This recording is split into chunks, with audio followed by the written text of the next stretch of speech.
सबसे पहले अपने श्री गुरु महेश्वर के चरणों में प्रणाम करती हूँ। मेरा प्रणाम स्वीकार हो। माता पार्वती के चरणों में प्रणाम करती हूँ। मेरा प्रणाम स्वीकार हो। सभी देवी देवता के चरणों में प्रणाम करती हूँ। मेरा प्रणाम स्वीकार।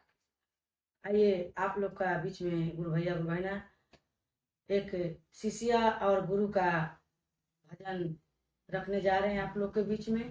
गुरु जी का ढूंढते ढूंढते गुरु बहना का आधा उम्र बीत गया, फिर भी गुरु जी नहीं मिले हैं।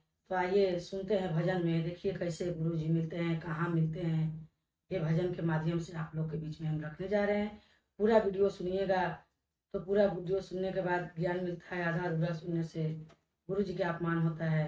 गुरु बहना खूब बढ़िया ध्यान से सुनिएगा और इस रहस्य को जानिए कि गुरु जी का कैसे कैसे।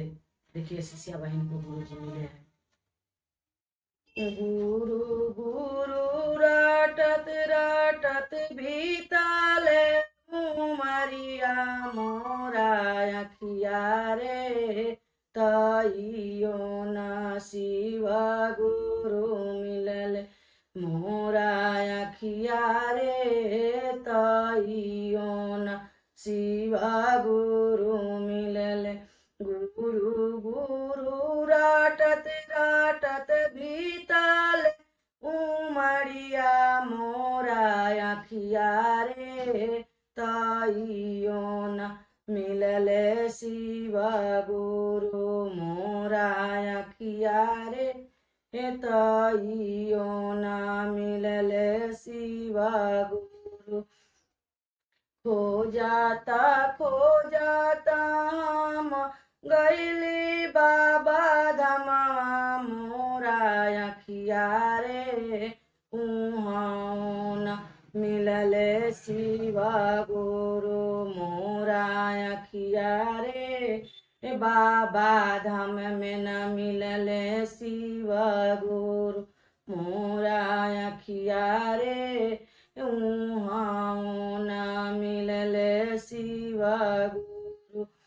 खो जाता हम हरिद्वार में गेली मोरा अखिया रे, तइयो न मिलल शिव गुरु मोरा अखिया रे, तइयो न मिलल शिव गुरु। गुरु गुरु राटत राटत बीतल उमरिया मोरा अखिया रे, तइयो न मिलल शिव गुरु मोरा अखिया रे, तइयो न मिलल शिव गुरु। खो जाता हम बनारस में गेली मोरा अखिया रे, तइयो न मिलल शिव गुरु मोरा अखिया रे, तइयो न मिलल शिव गुरु मोरा अखिया रे, तइयो मिलल शिव गुरु।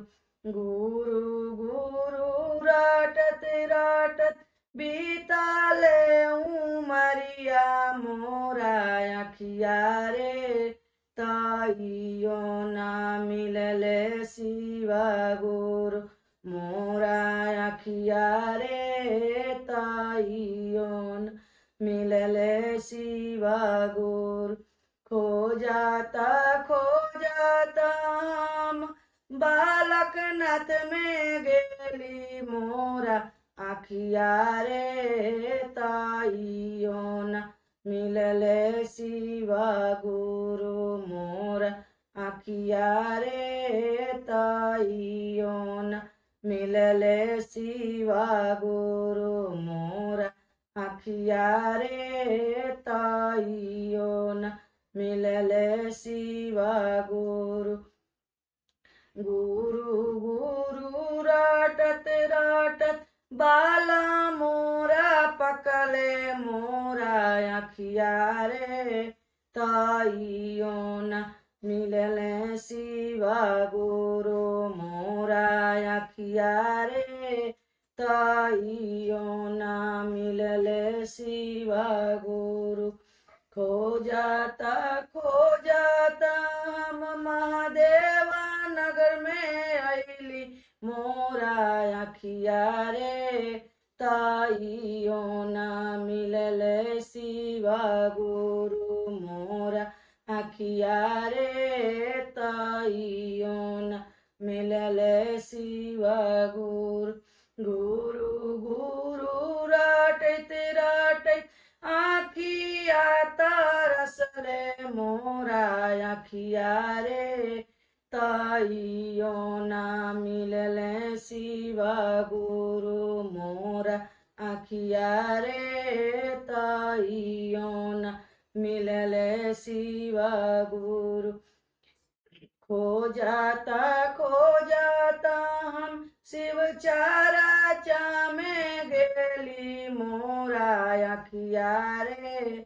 उहाँ में मिलले शिवा गुरु मोरा अखिया रे। उहाँ में मिलले शिवा गुरु मोरा अखिया रे। उहाँ में मिलले शिवा गुरु। गुरु गुरु राटत राटत आइलै बुढ़ापा मोरा अखिया रे। सूझे नाय हमारो डगरिया मोरा अखिया रे। सूझे नाही हमारो डगरिया मोरा अखिया रे। खो जाता हम बिमला दीदी घरवा गेली मोरा अखिया रे। बिमला दीदी बतैलन तीन सुत ज्ञान मोरा अखिया रे। बिमला दीदी बतवलन तीन सुत ज्ञान मोरा अखिया रे। पहिला में दाया मंगिया दूसरा में चर्चा मोरा अखिया रे। तीसरा में नमन परनाम मोरा अखिया रे। तीसरा में नमन परनाम मोरा अखिया रे। सरा में नमन परन। गुरु गुरु राटत राटत आइले बुढ़ापा मोरा अखिया रे। अब जाके मिलले शिवा गुरु मोरा अखिया रे। अब जाके मिलले शिवा गुरु मोरा अखिया रे। अब हमरा मिलले ज्ञान मोरा अखिया रे। अब हमरा मिलले ज्ञान। बोलो शंकर भगवान की जय। मैया भवानी की जय। समस्त देवी देवता की जय। सभी देवी देवता की जय। हर हर महादेव की जय। जो दीदी का अगर भजन गाना है तो हमारे घर आके भजन गा सकती हैं। संडे के संडे हम प्रोग्राम रखेंगे। जो दीदी को गाना है भजन गाना है तो आप आके हमसे मिल सकते हैं। महादेव नगर लुधियाना पंजाब में। इसी शब्दों के साथ अपना भजन विराम देते हैं। बोलो शंकर भगवान की जय। मैया भवानी की जय। समस्त देवी देवता की जय। हर हर महादेव।